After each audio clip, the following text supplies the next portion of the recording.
नमस्कार सगळ्यांना. तर बघा संध्याकाळचे वाजले आहे 7:45. तर इथे चालला आहे बघा स्वयंपाक. इथे चपात्या बनवत आहे. तर भाजीला गेले होते बघा आताच. भाजीला जाऊन आले. आज रविवार आहे. तर आता उद्या मुलाचे तास चालू होतील बघा. 10वीला गेलेला मुलगा मोठा. तर इथे कांदा वगैरे चिरून ठेवलेला आहे. कोरड्याची चटणी बनवली आहे. तर कोरड्याची चटणी बनवायची आहे. इथे बघा कोरड्या भिजत घातलेल्या आहेत. आज आहे बघा रसाचा बेत. तर आंबे गार पाण्यामध्ये टाकलेले आहेत बघा.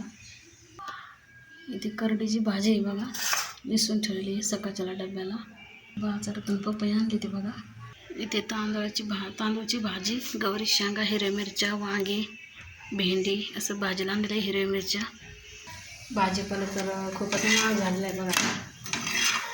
पण आता काय भाजीपाला आणल्याशिवाय काय पर्याय नाही, डब्यासाठी लागतच.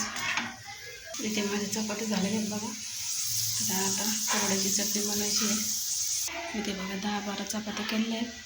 कोरड्याची चटणी पण ते कोरड्या पण भिजलेली आहेत बघा आपली. इथे आपला कांदा टाकलेला आहे बघा.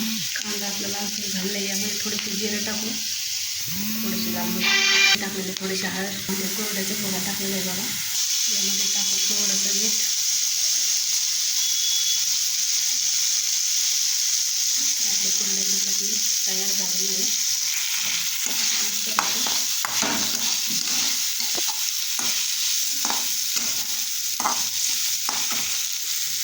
तर आता कंप्लीट 8 वाजलेले बघा.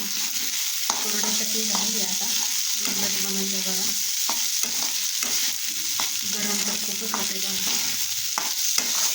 आता खूपच काढलेली आहे. आपली कोरड्या चटणी तयार झाली.